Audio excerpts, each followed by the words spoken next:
Ok, ya, disculpen, tenía que entender algo aquí técnicamente y ahora estoy listo. Creo que va a funcionar.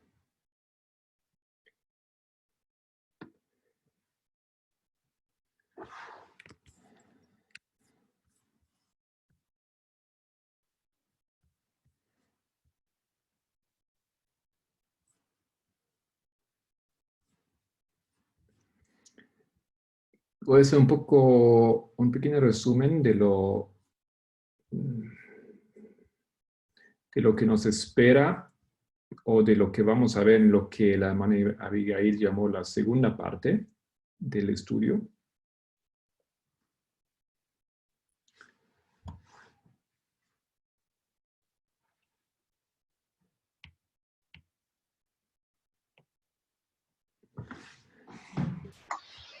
Lo que, lo que la hermana Tess está haciendo, ella, como yo lo introduje la última vez, ella hace esa paralela.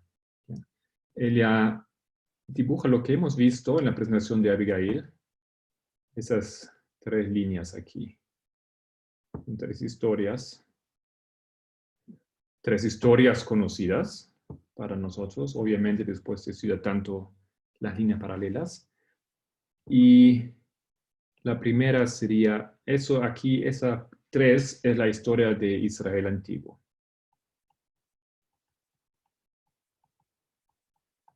Okay. Pero ella está mirando la historia de esos tres momentos, instancias, la historia de Moisés, o mejor dicho, la salida de Egipto. La segunda historia, como hemos visto esta mañana, la historia de Babilonia. Y la tercera sería la historia bajo Roma, donde Israel ya es una provincia del Imperio Romano. Claro, hemos escuchado muchas cosas que decir aquí y déjame solamente repetir algunas. La idea es que cuando ellos han salido de Egipto como pueblo, aquí en este momento, el pueblo podría haber entrado en Canaán directamente, ¿no es cierto? Recordamos los comentarios de Elena White, estaba listo para entrar en Canaán. Listo para Canaán. Pero obviamente ellos resultaron ser rebeldes y tenían que hacer estos desvíos geográficos y temporales y todo se tardó demasiado y ellos no comprendieron que ellos tenían que hacer, tenían que tener que ellos tenían una tarea. ¿Cuál era la tarea que ellos tenían, que Dios le había dado, que ellos lamentablemente no comprendieron para nada? A ver, la hermana Marta está con nosotros. ¿Usted recuerda cuál es la tarea que el pueblo de Dios había sido asignado?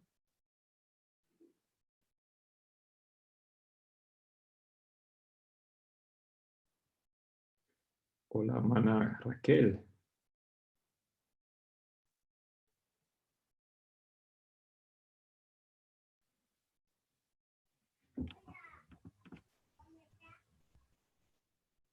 ¿Alguien?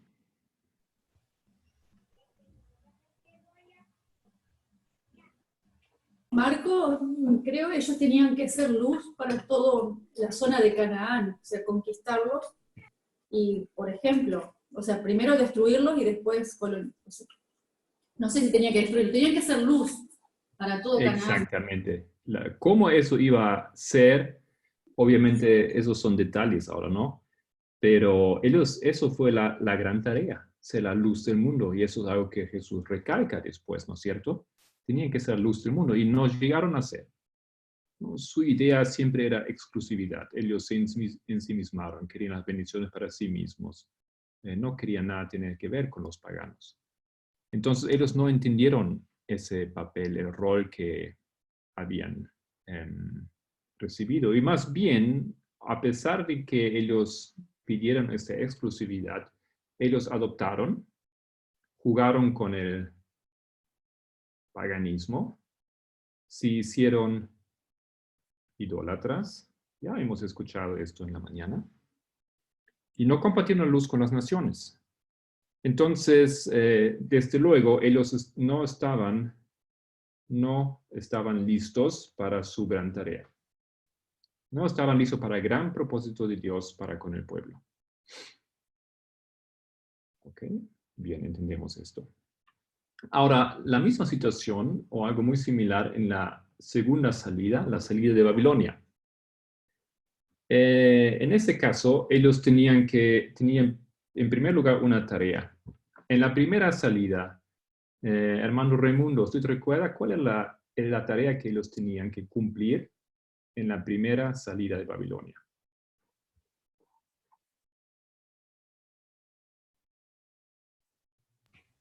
No me recuerdo, hermano. ¿Ya? ¿Alguien le quiere ayudar?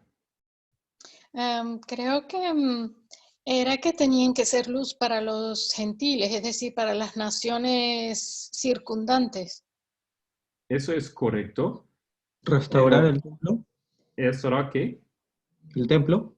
Claro, exacto, ¿no? El templo era una tarea, la tarea era práctica, y mediante el templo, ellos tendrían que hacer el verdadero Dios al mundo.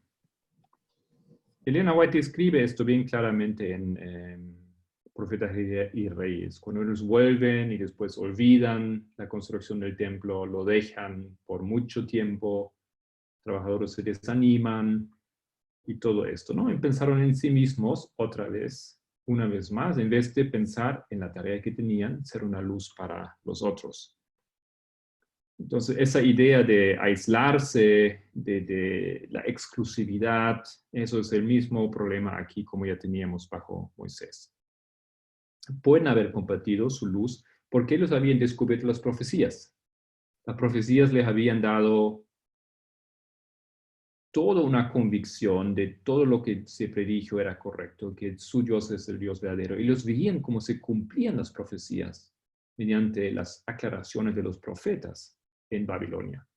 Pero volvieron, estaban felices, y recuerdan cuando se construyó el templo, eso produjo alegría y a la vez lágrimas. ¿Por qué produjo lágrimas? Porque Porque lloraban. entre los presentes había gente que todavía se acordaba de la gloria del primer templo que había sido destruido, y el segundo no se asemejaba en nada. Por eso no creían las palabras del profeta que dijo que la gloria del segundo templo iba a tener más gloria que el primero, ¿no? Por la presencia de Cristo en el templo mismo. Muy bien, exactamente. No era una tristeza para ver cuán pequeño o cuán, ¿no? Primitivo en comparación iba a ser el segundo templo. ¿Y cuál era la preocupación en realidad en ese momento? ¿Por qué lloraron? O sea, ¿cuál era el motivo de llorar? A pesar de ver que era más chiquito, pero detrás de eso, ¿cuál era la problemática? O la razón de las lágrimas. Que la mayoría no quería, algo así, ¿no? Estamos en Jerusalén, ellos están construyendo el templo y unos que habían conocido el primer templo, el salomónico, ahora ven el nuevo templo y lloran. Pero, ¿cuál era el verdadero motivo de ese llanto?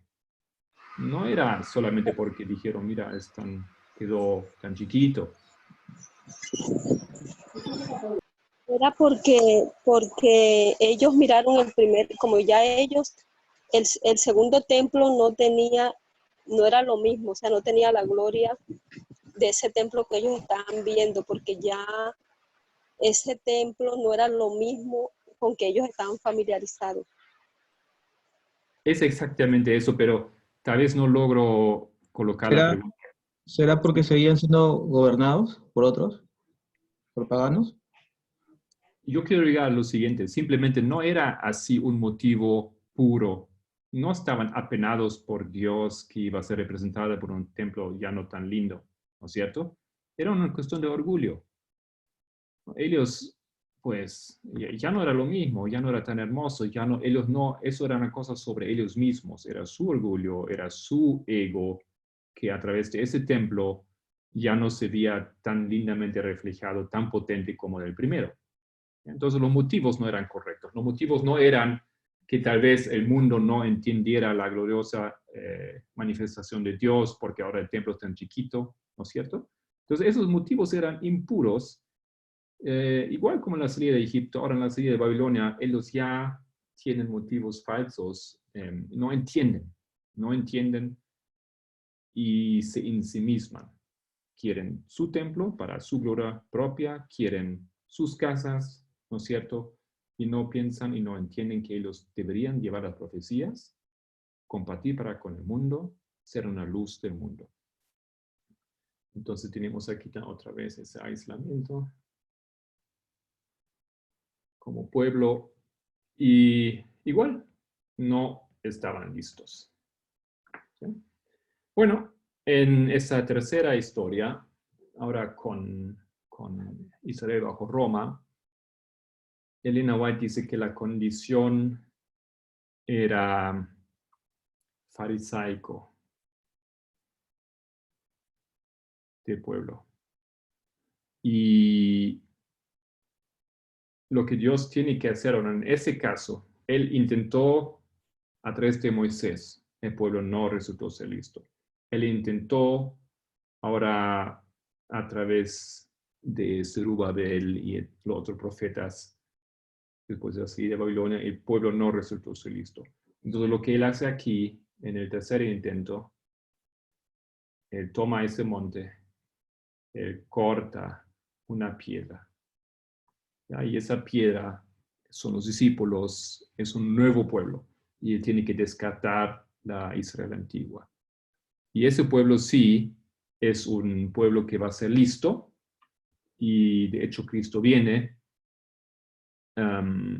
y trabaja a través de dos reformadores, en ese caso, Juan Bautista y Jesús, pero no es lo único que él usa para lograr el propósito. ¿Qué es la segunda cosa que Dios usa en ese caso para lograr reformar su pueblo, para estar un nuevo pueblo que sí llega a ser listo? Hay un segundo elemento aquí en esa historia.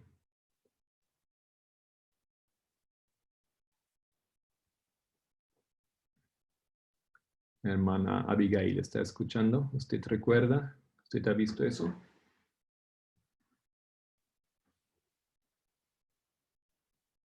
O hermano Marcelo.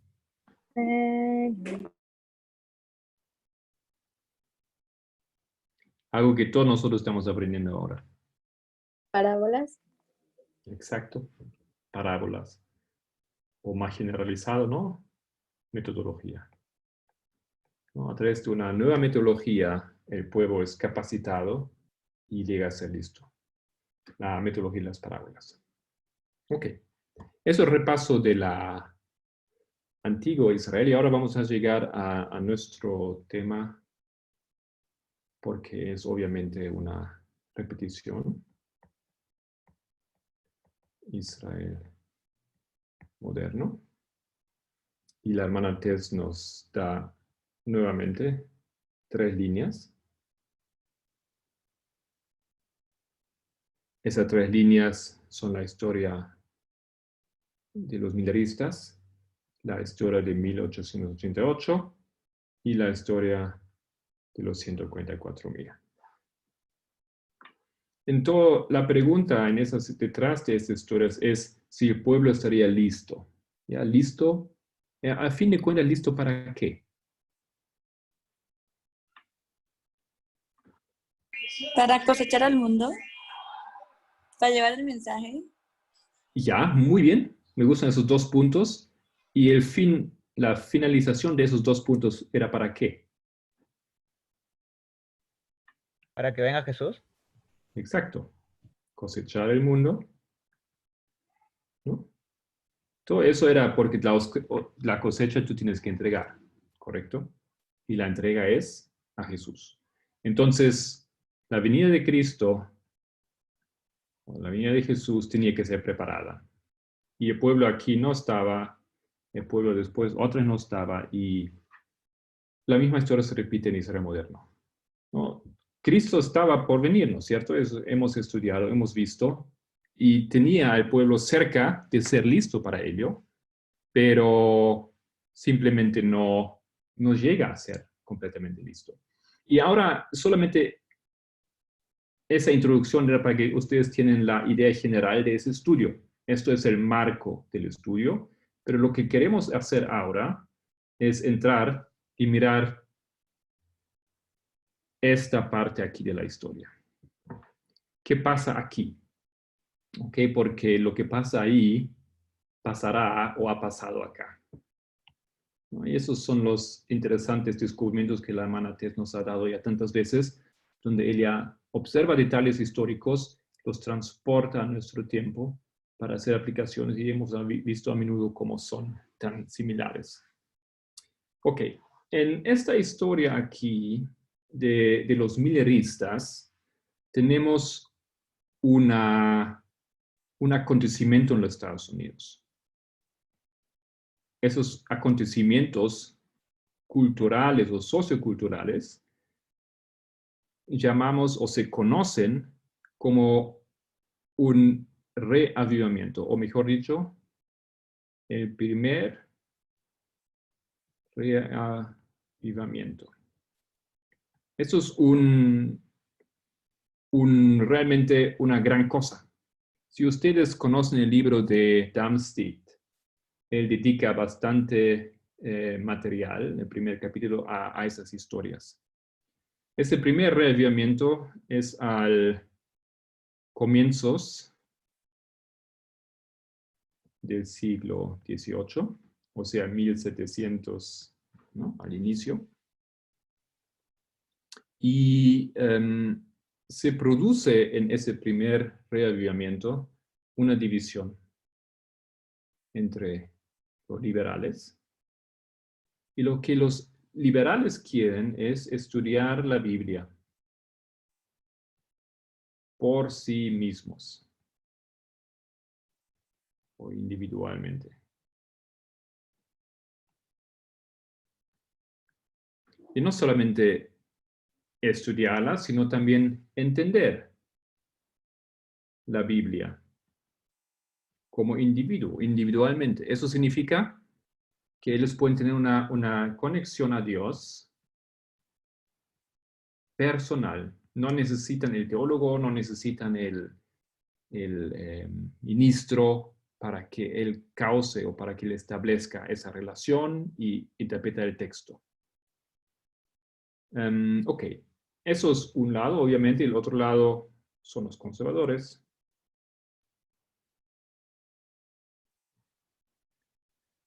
Que obviamente tienen ahora miedo de perder su posición, ¿no? Porque si tú mismo entiendes la palabra, ya no necesitas tanto el ministro. Entonces ellos veían esa situación y ellos empezaron a trabajar en contra. Pero todavía no hemos llegado a la fecha que nos interesa aquí, 1798. Estamos como casi 100 años antes de esos eventos. Pero eso es el camino que se está abriendo. Es el primer reavivamiento. No vamos a entrar todavía en detalle aquí. Lo que tal vez nos interesa un poco más es el segundo reavivamiento.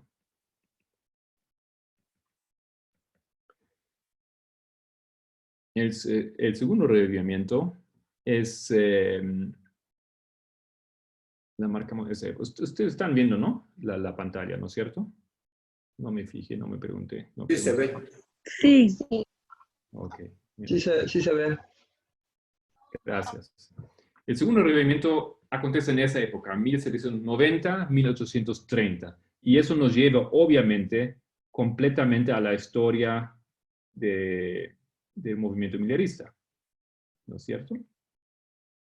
Estamos en medio de eso. Entonces, el reavivamiento millerista o la historia millerista es resultado del segundo reavivamiento. Y esos reavivamientos, queridos hermanos, esos son reavivamientos que acontecen en los Estados Unidos primordialmente, también tienen impacto en Europa, pero son a través de todas las denominaciones. Son grandes reavivamientos que tienen sus campamentos, que tienen sus campañas espirituales, algo así que estamos acostumbrados a ver en la historia millerista. Pero todo eso ya aconteció antes, no era una gran novedad de parte de los milenaristas, pero esos dos reavivamientos, ellos producen el terreno para el movimiento milenarista. Ok.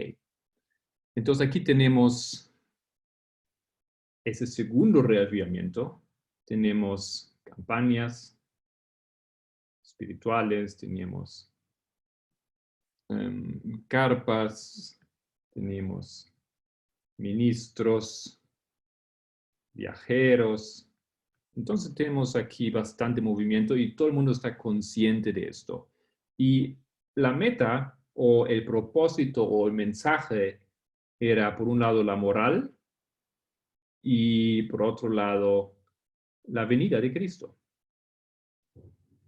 ¿No es cierto? Habían acontecido cosas en el mundo que ellos habían visto y que ellos interpretaron y comprendieron como la venida o señales de la venida de Cristo.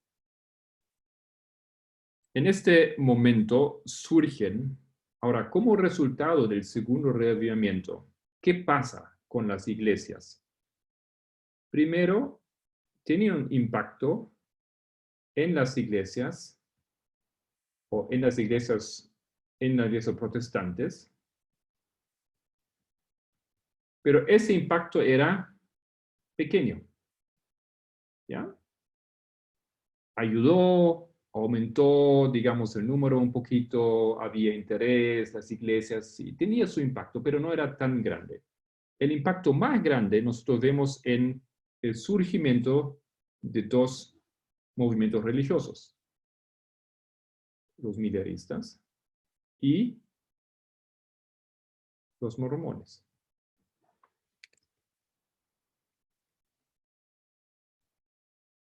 Ok, ahora quiero cambiar aquí a una presentación. A ver si lo podemos ver aquí ahora de mi otra compu.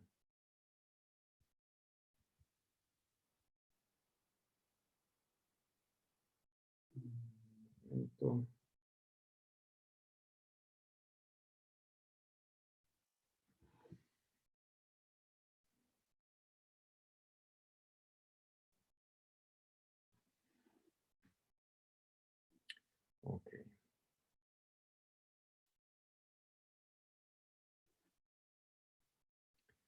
Los mormones. Los mormones, ¿qué son? No sabemos mucho de ellos normalmente, ¿correcto? Tenemos alguna información. La historia de ellos tiene que ver con un hombre que tiene una visión. Y esa visión es la de un ángel que se llama Moroni. En Bolivia hay un templo grandísimo, en Cochabamba. No sé los de los otros países, si ustedes han conocido esos templos, seguramente. Aquí en Bogotá hay uno y es súper hermoso. Sí. Sí, tiene ese ángel al final, arriba, muy alto. Ajá, exactamente. Tiene Yo siempre tengo ese amigos ángel. mormones. Yo tenía una Biblia. ¿Cómo dice? Que yo tenía una Biblia mormona. O sea, yo tengo una amiga, una de mis mejores amigas es mormona también.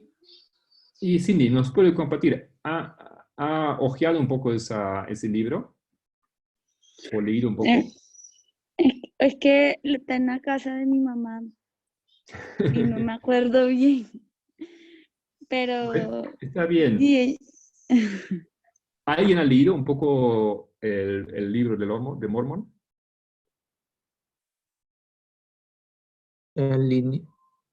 Yo leí un poco. Habla de Jesús viniendo a Latinoamérica después de haber sido resucitado después, ¿no? Y acá empieza otro evangelio, ¿no? Sí, eso es la idea. Básicamente, ese libro de Mormon cuenta la historia de Jesús, que según la creencia de ellos, después de la muerte en la cruz, él fue a América. Y él hizo más o menos la misma historia que él hizo en Canaán, Egipto, en esas áreas, él levantó otra vez un pueblo allá y se repite la historia. ¿No es cierto? Hay pueblos, hay patriarcas, hay un desarrollo de la historia. Y según ellos, Jesús estaba en todo el mundo. Él no solamente hizo esa obra en un lugar, no solamente en Israel, sino en todo el mundo. Y el libro Mormón supuestamente recuerda esa historia de esa obra de Cristo. Y ustedes ven aquí en esa imagen de oro, ese ángel. Una vez en Cochabamba, aquí en Bolivia, un taxista me dijo que ese ángel tiene cuántos kilos de oro, no recuerdo bien, pero él sabía muy bien cuántos kilos de oro tenía y cuánto vale. Ajá.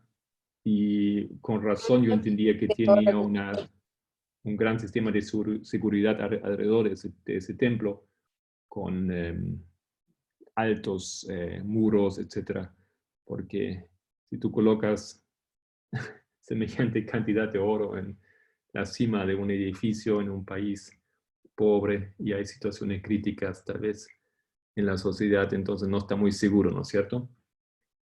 Bueno, entonces, ¿alguien quiere decir algo o solamente estaba el micrófono abierto?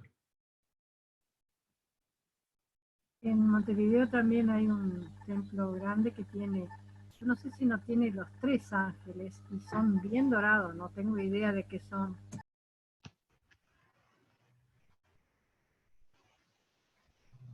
Sí, siempre son dorados. Ok, pero debe ser normalmente un ángel. Y ese ángel habló con ese hombre, supuestamente, Joseph Smith. Ok.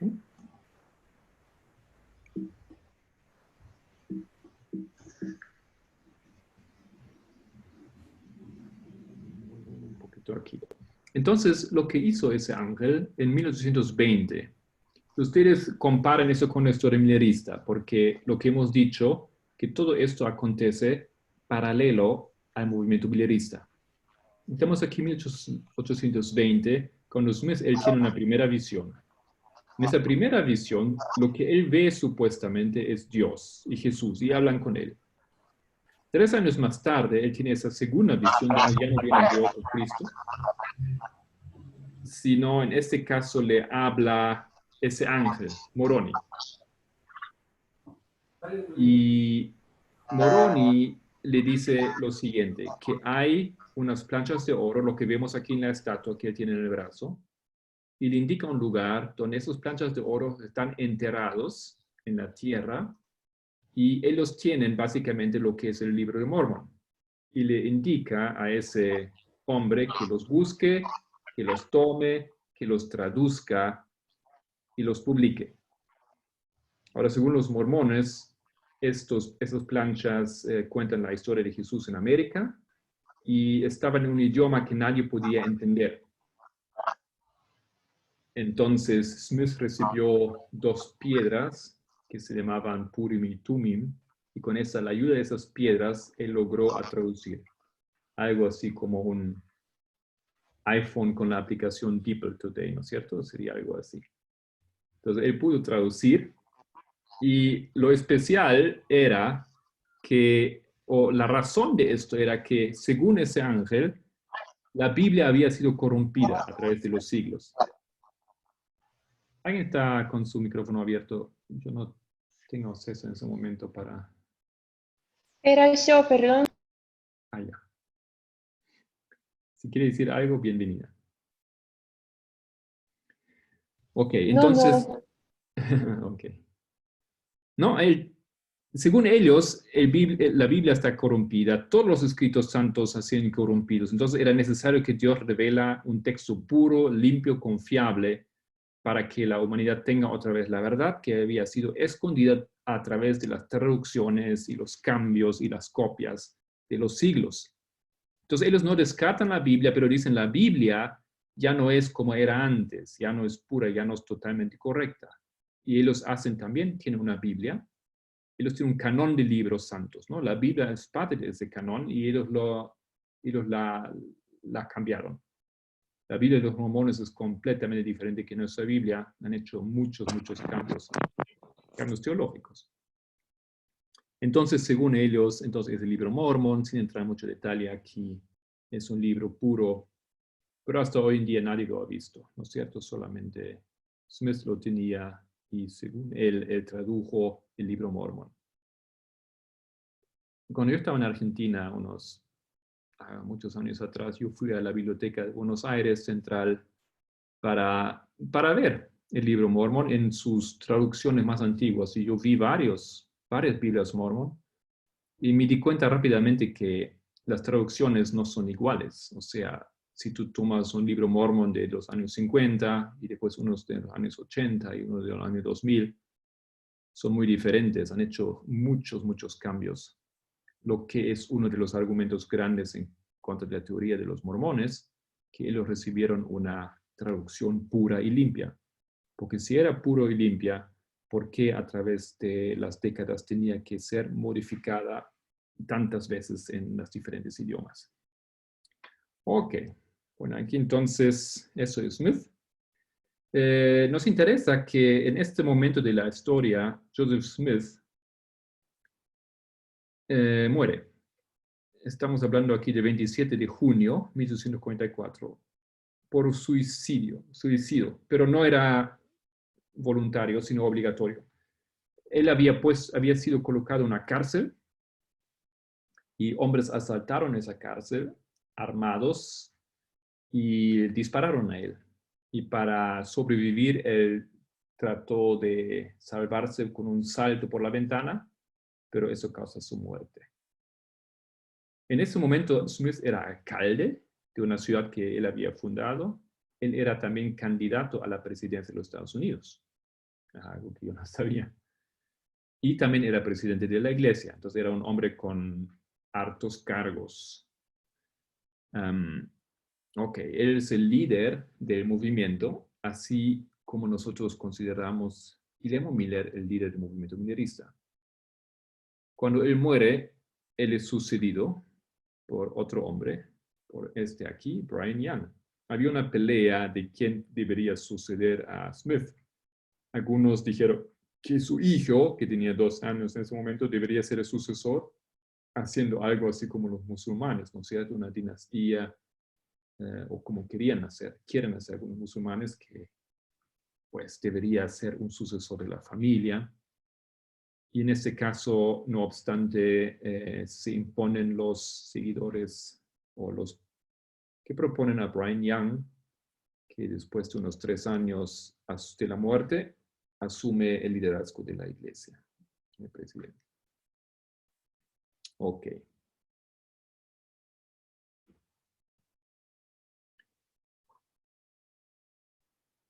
Entonces, volviendo a la historia. Esos son los mormones, un poquito para recordar la historia de ellos. Y tal vez ustedes también están conscientes que ellos no se llaman mormones oficialmente, sino Movimiento de los Santos de los Últimos Días. Y eso es interesante porque aquí podemos ver que igual como los milleristas, ellos tienen una visión de que ellos estaban viendo en el final de los tiempos. ¿Cierto? No por nada este nombre. Tenemos adventistas y tenemos los santos de los últimos días, entonces tenemos algo aquí muy similar.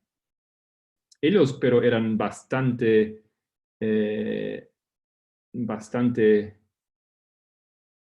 o eran muy críticos o atacaron mucho a los milleristas. No le dijeron esos argumentos que nosotros conocemos, que como Dios dice que nadie sabe la hora ni el día, entonces ¿cómo ustedes pueden saber la fecha de la venida?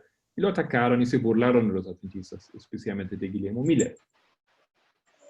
Ok, igual como entonces Smith muere y es sucedido por otro líder que va a dar una otra dirección a la iglesia, Brigham Young, los milleristas en el mismo periodo, ¿no es cierto?, experimentan algo similar. Miller es sucedido por Samuel Snow y es casi la misma fecha, porque Smith muere en julio y Miller es sucedido por Snow en junio más o menos. Es interesante. Ok.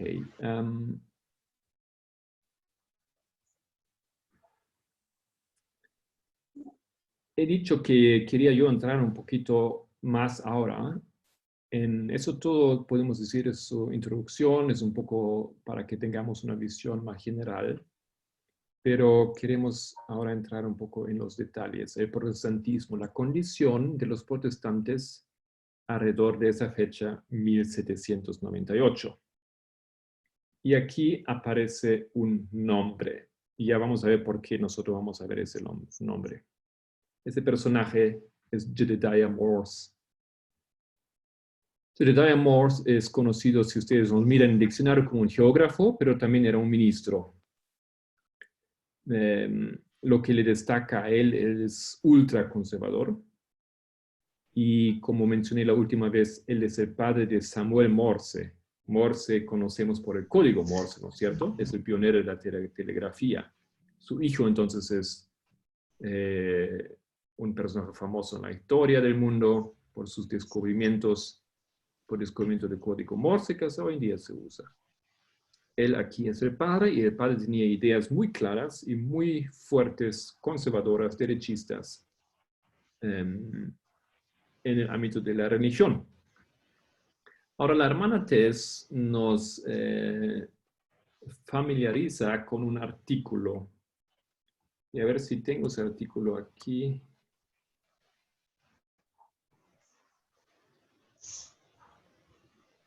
O debo tenerlo aquí. Ustedes abajo pueden ver el título un poco chiquito, pero Rachel Snell es una obra para una tesis. No es un libro, es una tesis. Se llama Watchmen of the New Jerusalem, los centinelas de la Nueva Jerusalén. Jedediah Morse, la Illuminati de Bavaria y la reconstrucción de una tradición. Ahora no sé bien cómo traducir eso, Jeremías o Jeremidiana en la Nueva Inglaterra, o sea, en la nueva, lo que llega a ser los Estados Unidos o América del Norte. Y quiero compartir esta cita aquí con ustedes. Y dice lo siguiente. Los habitantes de Nueva Inglaterra también recordaron una larga historia de tratar de conocer al público los deberes que se exigen a los miembros de los comunicados de las comunidades de los pactos. Las generaciones anteriores de la Revolución Americana, los habitantes de Nueva Inglaterra mantuvieron la importancia de una relación de cooperación entre la religión y el gobierno, la virtud pública y los deberes públicos. Junto con el republicanismo y el liberalismo, estos crearon una mezcla volátil. En la Nueva Inglaterra, la interpretación del clero del estado de la virtud en la sociedad americana, el aumento de la infidelidad y la irreligión, significaba que las fuerzas del mal estaban ganando. Este giro de los acontecimientos fue particularmente crítico para los hombres que albergaban sueños de crear un nuevo Israel en la nación, o a través de la nación de Nueva Inglaterra, o lo que llega a ser los Estados Unidos. Entonces, Solange, ¿usted puede hacernos un resumen de ese párrafo aquí? ¿O hay otra persona, alguien quien quiera, que ha entendido qué es la esencia aquí de la información?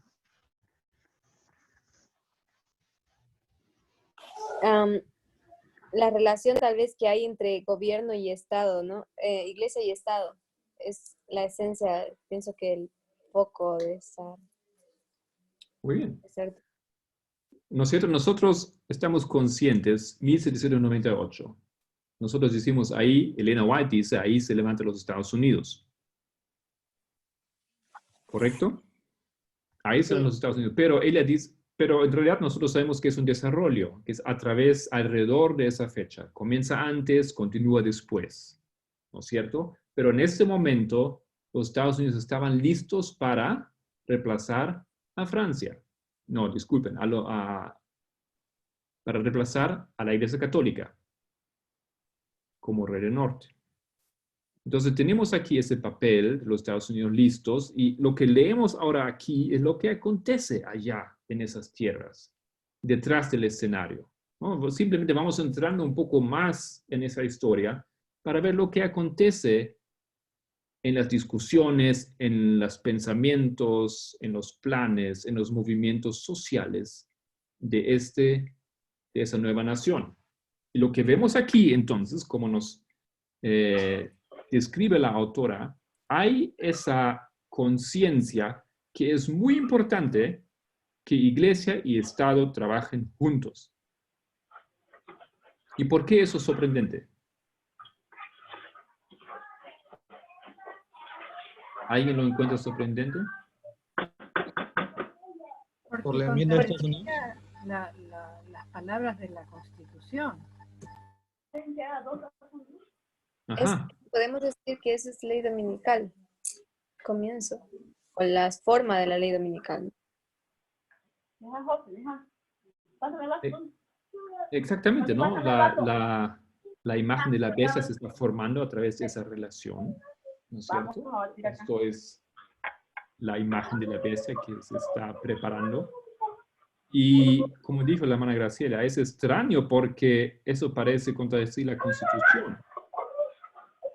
Y justamente la Constitución, entendíamos, incluye esa separación de Estado y Iglesia. A ver si alguien puede ayudar ahí. Tráeme la ropa comida de la naranjada que sacaron de acá. En el cuarto están. Me sacaron el arroz. Hay un... ¿Puede bloquear? Muy fuerte. Ahora tenía que No se seguir. escucha, mucha bulla. Es siempre un poquito complicado, ¿no? Si uno quiere compartir pantalla y después la...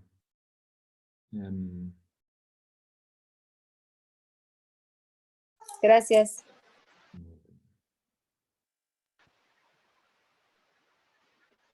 Ok.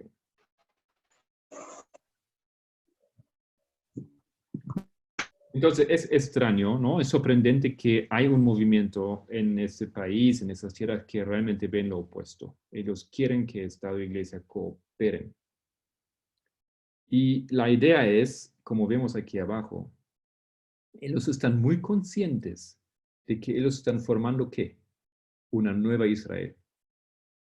Entonces, ese concepto de la tierra gloriosa que nosotros años atrás hemos tratado de defender, ¿recuerdan eso? No sé, cualquiera quien ha dado estudios sobre Daniel 11:40 tenía que invertir mucho tiempo de explicar por qué los Estados Unidos son la nueva tierra, la tierra gloriosa. Yo muchas veces tenía que defender eso y por qué son, y después teníamos un pionero que lo defendía, pero podríamos haber visto o sabido que eso no era nada especial, era una convicción bien obvia o bien clara aquí de parte de esos hombres que fueron ahí para levantar esa nación. Entonces aquí leemos la última frase otra vez. Ese giro de los acontecimientos fue particularmente crítico para los hombres que albergaban sueños de crear un nuevo Israel en esa nación, o de esa nación. Siguiente texto. ¿Alguien quiere ayudarme a leer? Con gusto. Leo. Oh, ok. Durante este periodo, la inclusión de eventos políticos y ejemplos bíblicos prediciendo la próxima batalla entre las fuerzas del bien y del mal se convirtió en común en los sermones de la Nueva Inglaterra. Este milenarismo civil realizaría un gran papel en la próxima lucha revolucionaria con Gran Bretaña.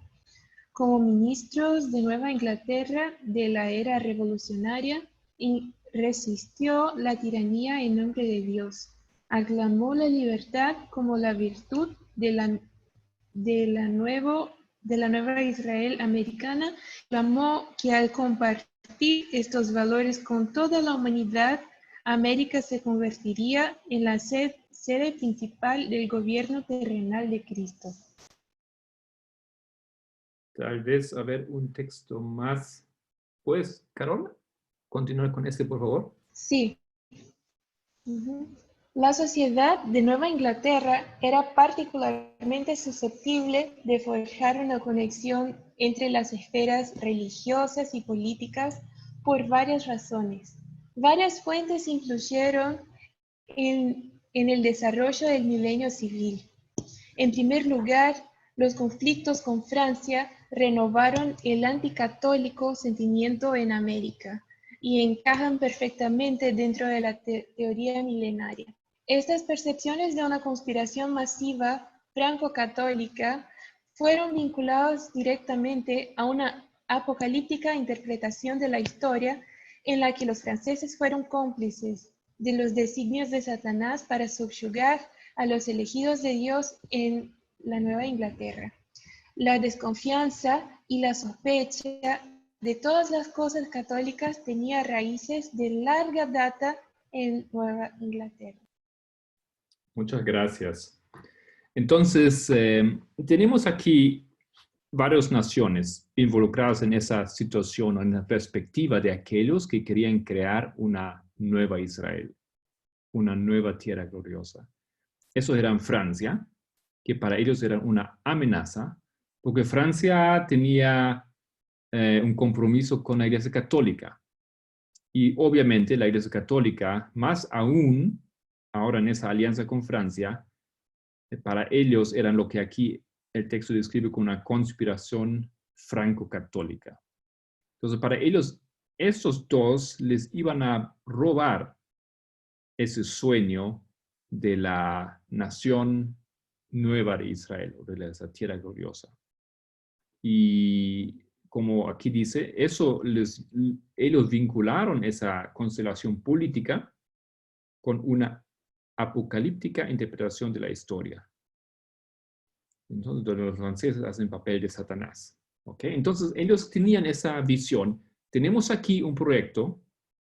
Ese proyecto ese proyecto podemos describir como una nación que se convierte en la Israel moderna. Y de esa manera ellos tienen una visión que nosotros conocemos. Lo que ellos hacen es, ellos asocian su historia con la historia bíblica.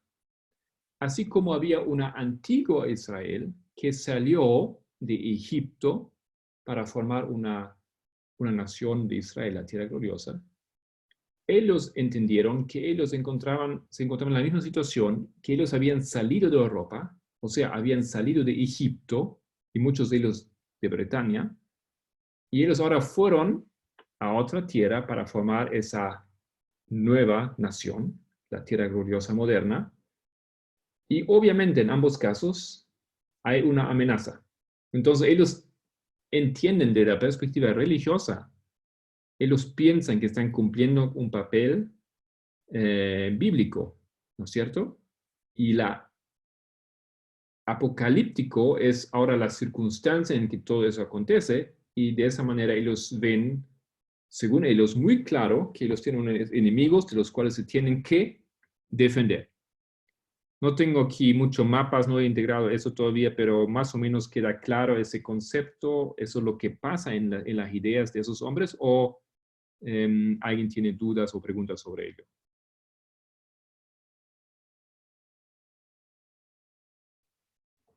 Ok, entonces continuamos con ese texto, aquí con el siguiente texto, y es bastante lectura de textos a través del cual Tess nos lleva. ¿Sí? En el tema de Francia con la Iglesia Católica, no entendí un poco eso. ¿Cuál era el vínculo de ellos? Bueno, el vínculo era simplemente una realidad política. Francia y la Iglesia Católica se entendieron y aliaron. Nosotros estamos aquí en tiempos post-revolucionarios en Francia, ¿no es cierto? Napoleón ya había jalado la iglesia de vuelta al país y se aliaron simplemente. ¿No? En esa alianza que no se materializó, no fue una amenaza que se concretizó. Nunca Francia atacó a los Estados Unidos o aquí a ese sueño, aunque parecía que podría haber guerra con Francia, pero no pasó nada de eso, a fin de cuentas. Pero ellos simplemente tenían ese miedo, que Francia ahora trae la Iglesia Católica de vuelta y nos conquista aquí. Y todo esto aquí, esa libertad va a ser destruida y otra vez eso va a ser tierra católica. ¿Ya? Disculpa, ¿de qué fecha estamos hablando? ¿Qué año? Estamos hablando más o menos, estamos hablando de 1798, alrededor de esa fecha. Ah, es que pensaba que en el 98 no fue cuando, en 1798 no fue cuando Francia tomó prisionero al Papa. Sí, exactamente. Y por eso Pero 2 años después,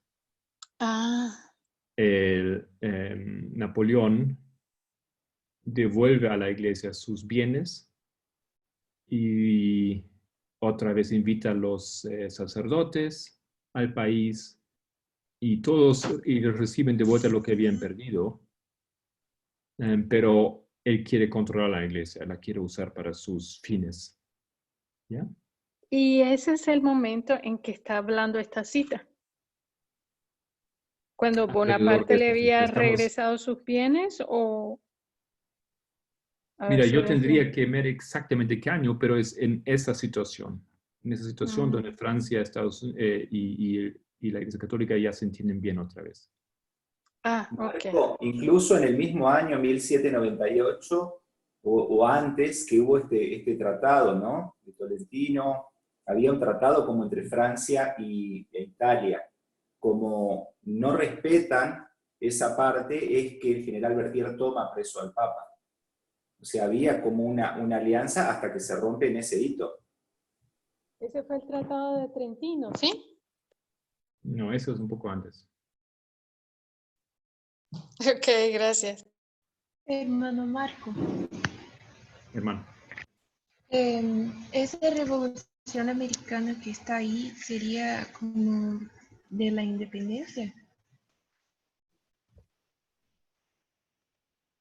Había, si yo recuerdo bien, había varias revoluciones. Pero eso es la independencia de Inglaterra. ¿No? La gran revolución americana de la liberación es algo antes de ese tiempo, ¿no? Es de 1775 a 83. Entonces, antes de la caída del papado.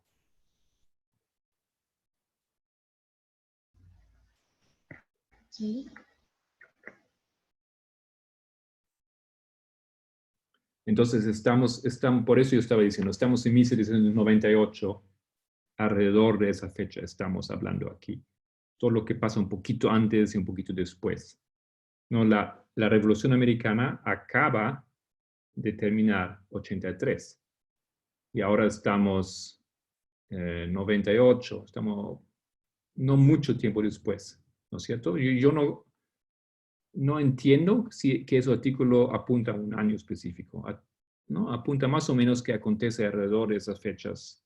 Salta para atrás, salta para adelante un poquito, para entender lo que acontece en las mentes, en las metas de los hombres de esos tiempos.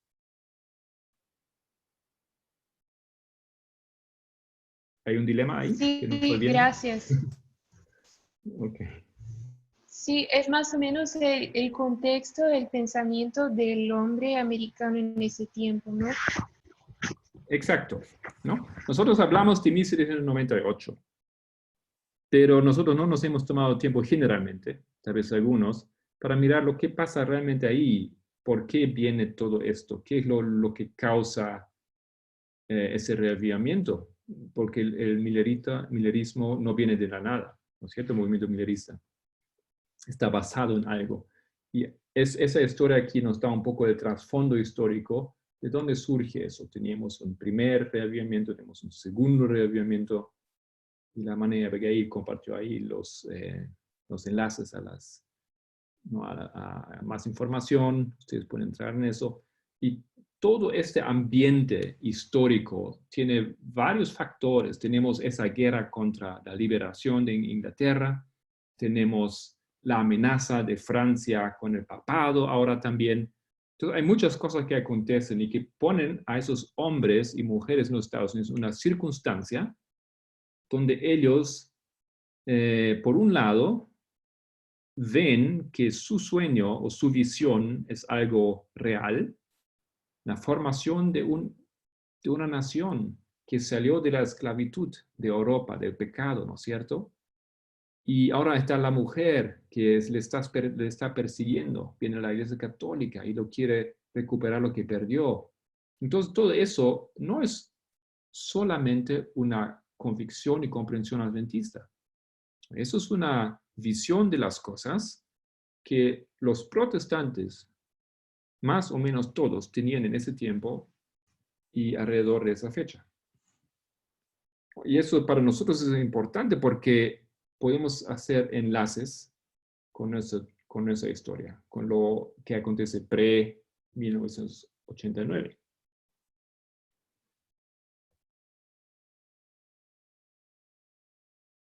¿Hace sentido eso? Sí. Como alguien dice aquí, Diego dice, ¿no es cierto? O, alguien dice aquí, nosotros solamos ver solamente el tiempo del fin. Sí, exactamente. Nos vemos como una fecha, y eso no es la realidad, ¿no? No es un año donde todo acontece y donde se desencadenan todos los eventos, ¿no? Es un desarrollo larguísimo a través de décadas y eso produce después varios acontecimientos en la sociedad americana. Exactamente eso. Ok, tal vez podemos leer un poquito más y ya nos toca también cerrar. Dos acontecimientos, todo eso es del mismo artículo. Ya lo hemos promovido la última vez. Tal vez ustedes lo han encontrado, lo han bajado a través del grupo, ¿no es cierto? Dos acontecimientos distintos después de la Revolución Americana influyeron en el uso de teología milenaria en Nueva Inglaterra. ¿Alguien puede explicar qué es teología milenaria? Porque no estamos hablando de Guillermo Miller. Tenemos que quizás es el tema de que muchas iglesias estaban pensando en un milenio temporal de paz antes de la venida de Cristo. Ajá, exacto. ¿Ya? ¿No? Esa idea de una era dorada o un paraíso que según, como ellos entendieron la Biblia, esos 1000 años, milenio, de ahí esa palabra, están aconteciendo. Y para ellos parecía eso real. Tenían diferentes interpretaciones, pero algunos dijeron, mira, aquí estamos en esa nueva nación, en esas nuevas tierras donde fluye leche y miel, ese país enorme, ese continente libre, casi libre, ¿no es cierto? Eso es el milenio y aquí se levanta una nueva sociedad a base de la libertad, a base de la igualdad, de los derechos de cada uno. Todas esas ideas no fomentaron esa convicción que eso tiene que ser eso de lo que habla la Biblia, los 1000 años. ¿No? Entonces ellos, los protestantes americanos tenían esa convicción que ya empezaron los 1000 años. Y por supuesto, había mucha discusión si los 1000 años son antes de la venida de Cristo o si los 1000 años son después de la venida de Cristo. Pero parecía tan obvio por lo que acontecía en la tierra, esa nación que se formaba, que ya habían empezado los 1000 años. ¿No? Eso es lo que dice aquí. Entonces, primero fue la dramática popularización del milenarismo. ¿Un comentario ahí? No. Okay. A finales del siglo XVIII hubo un enorme interés popular en los libros apocalípticos de la Biblia. Claro, ¿no es cierto? Ellos pensaban que lo que ellos estaban experimentando, eso es cumplimiento de lo que dice el Apocalipsis. Este aumento de la popularidad del pensamiento milenarista durante la República Temprana fue alimentado por el drama de los eventos recientes. Retórica milenarista que predice el regreso de Cristo a la tierra también se expandió. Entonces, esas ideas, Cristo viene, tal vez Cristo viene antes de los 1000 años, o Cristo viene al fin de los 1000 años. Habían diferentes ideas en el aire. El milenarismo prosperó con eventos dramáticos, como los episodios del resurgimiento colonial o la Guerra de los 7 años. Y la revolución demostró ser una eficiente incubadora para otro ciclo más. Entonces, Guillermo Miller era uno de aquellos que dijo, no, Cristo no viene antes, Cristo viene antes del milenio, ¿no es cierto? Primero Cristo, después 1000 años. Eso es lo que todo adventista hoy en día sabe y cree, pero eso no era tan claro en ese tiempo.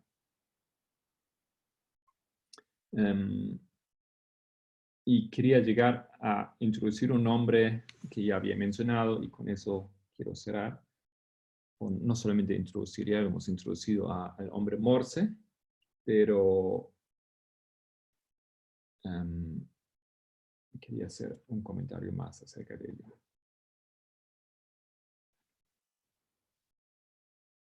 El clero conservador, dirigido por Jedediah Morse, creía que la decadencia del público, de la virtud pública, de la virtud pública, el surgimiento de las religiones evangélicas, los liberales, y la política demócrata republicana plantearon las mayores amenazas a su poder social. Entonces, eso es lo que acontece, que hay ese movimiento de los conservadores en los Estados Unidos o en la República Americana, y ellos vieron, primero habían visto ese problema con Francia y la Iglesia Católica, pero esos eran problemas externos. Ellos vieron que también había problemas internos. Y esos problemas internos era la decadencia moral de los americanos. Después que surgen nuevas religiones liberales, evangélicas, y la política demócrata republicana. Entonces, esos eran problemas para él, y desde luego él levantó la iniciativa para luchar contra estas cosas. Y ahí quiero cerrar entonces con el enlace que nosotros podemos hacer, o una relación que podemos ver con nuestra historia. Antes de 1989 la situación es muy similar mediante ese hombre. Lo que era Jedediah Morse para el tiempo de 1798, para nosotros es Jerry Falwell Sr. en 1989. Ustedes ya conocen a él, ¿no es cierto? Ya habíamos escuchado mucho sobre él, el fundador de la Universidad de la Libertad, el cofundador de aquel movimiento importante, Mayoría Moral. Y solo en caso de que alguien no recuerda una definición de ese movimiento, y podemos invitar a alguien que no leyó. ¿Tenemos a alguien de Belice aquí, por si acaso?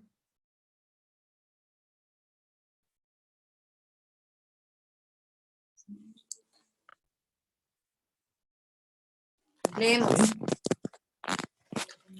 La Mayoría Moral fue una organización política de Estados Unidos de orientación ultraconservadora y fundamentalista cristiana, que funcionó como lobby. Fue fundada por Jerry Falwell en 1979. Está estrechamente vinculada a los telepredicadores evangélicos y apoyada en el ala derecha del Partido Republicano. Alcanzó su mayor influencia en el gobierno federal durante las presidencias de Ronald Reagan, George Bush padre y George Bush hijo. Se la considera uno de los componentes esenciales de la denominada New Right o New Christian Right, nueva derecha o nueva derecha cristiana. Su denominación implica la creencia en que la mayoría social se identifica con los valores morales, religiosos y familiares tradicionales, expresados ideológicamente en los ámbitos del nacionalismo y la derecha política, que desde diferentes parámetros se definen como neoliberales en economía y neoconservadores en política. Muchas gracias. Entonces, cerrando con ese pensamiento, creo que ustedes han sido capaces de ver que, aunque falte mucho, ¿no?, elaborar esto, pero vemos que hay una situación muy similar. Tenemos en Estados Unidos una situación antes de 1798 y tenemos una situación aquí, 1989, que muestran varias paralelas. En ambos casos tenemos hombres que lideran un movimiento hacia ideas conservadoras, hacia ideas donde el Estado tiene que, o donde la Iglesia tiene que trabajar con el Estado, hacia ideas que hay que apoyar y defender ese sueño de una tierra gloriosa moderna, ¿no es cierto? Y hay un enemigo, enemigos externos, pero hay enemigos internos, y los enemigos internos son los liberales. Son los mismos cristianos, pero los cristianos liberales, todos esos diferentes denominaciones y movimientos y grupos. Y ellos apoyan, desde luego, en ese trabajo para el bien de los Estados Unidos, según ellos, una alianza, en ese caso de nuestro tiempo con Ronald Reagan, ¿no? Eso, hay muchas fotos de farewell junto con Reagan, donde se entienden aparentemente muy bien, y ese trabajo continuó con Bush, padre e hijo, y como todos estamos conscientes, está otra vez tomando fuerza con Donald Trump. Y lo mismo aconteció pues en ese tiempo, y eso es sumamente interesante, porque hay más cosas que tenemos que comprender y mencionar y leer en la próxima presentación. Entonces, hoy tenemos un poquito diferente el programa, tenemos una variedad de oradores, y les invito para que se conecten desde poco para continuar estudiando con el hermano Eber, y Dios mediante la semana que viene vamos a continuar entonces con esa temática. ¿Algún comentario, alguna pregunta?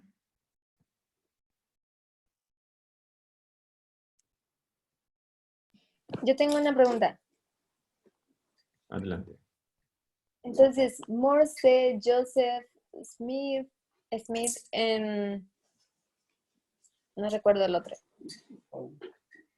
Ellos tienen que ver con el movimiento mormón, que se levantó paralelo al movimiento millerista. No tienen que ver con ese movimiento millerista. Y eso tal vez es un poco, no quedó bien claro. Solamente lo que estoy diciendo es que hay un movimiento conservador en los Estados Unidos y después empieza el movimiento millerista. Pero el movimiento millerista no es lo único que empieza después de 1798. También empieza el movimiento mormón. Entonces hay dos movimientos como resultados de del reavivamiento que acontece en los Estados Unidos. Entonces podemos decir que son dos corrientes que acontecen en el mismo periodo.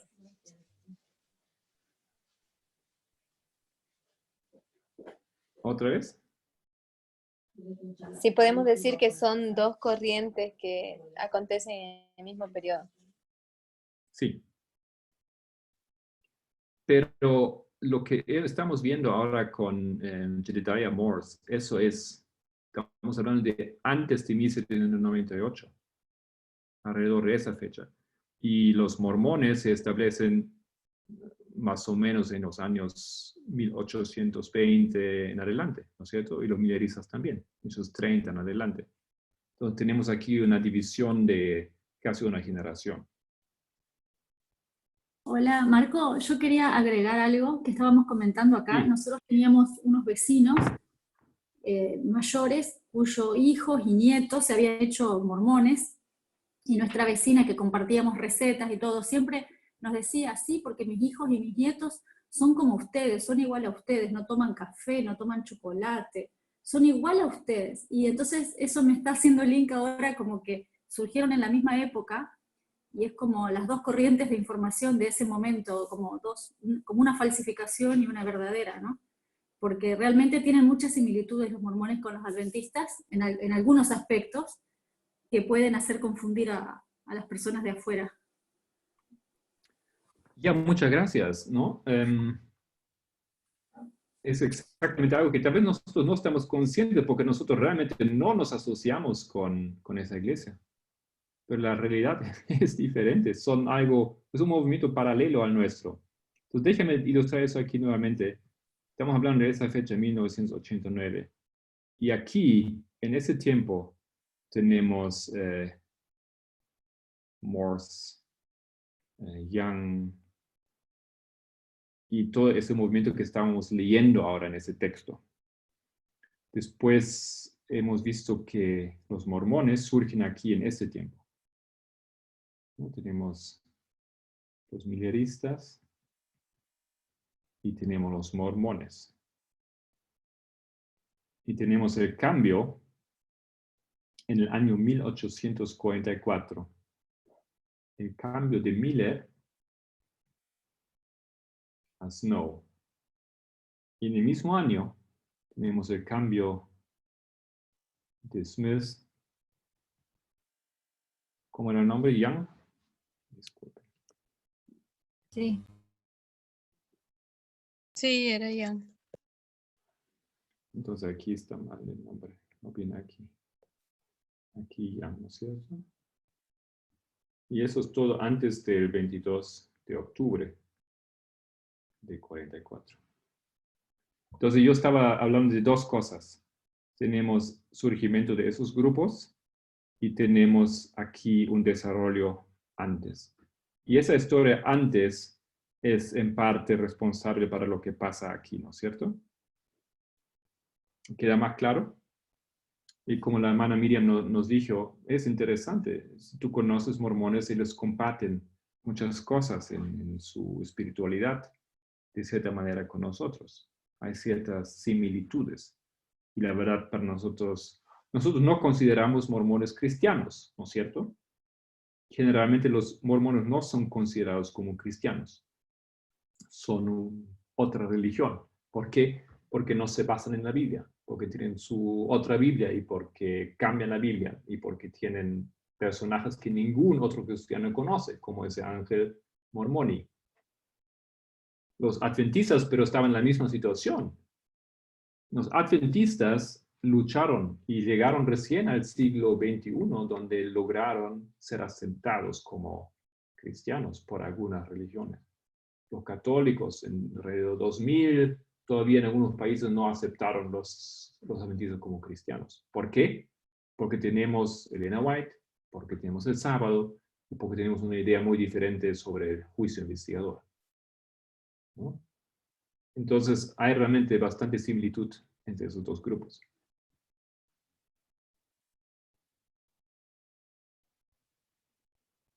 ¿Ok?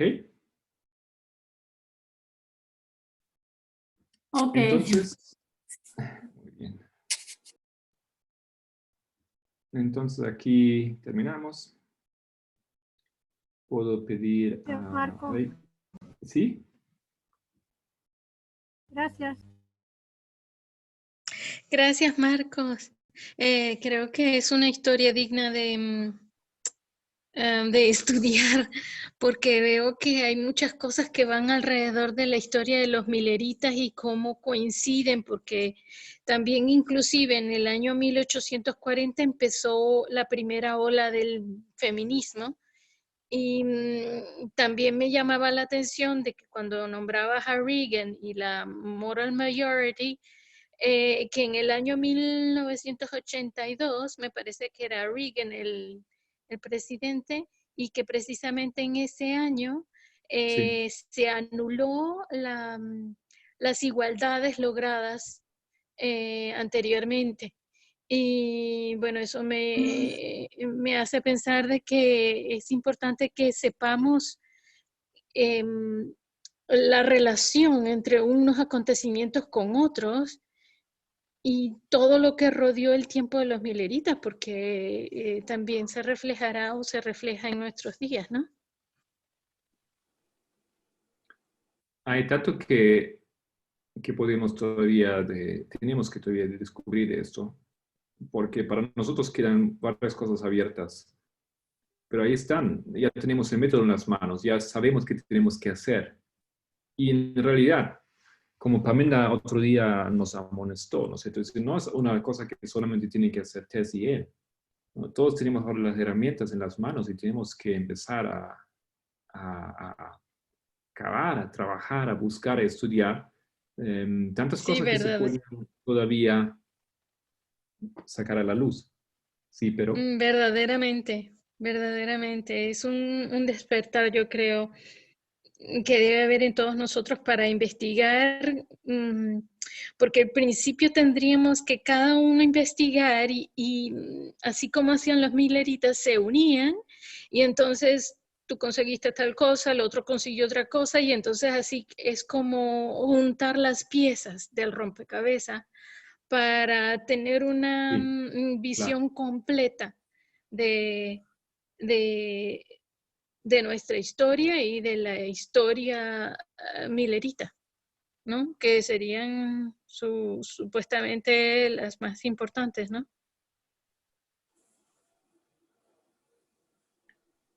De acuerdo, muy bien. Hermana Edita, ¿estás ahí para dirigir la última oración?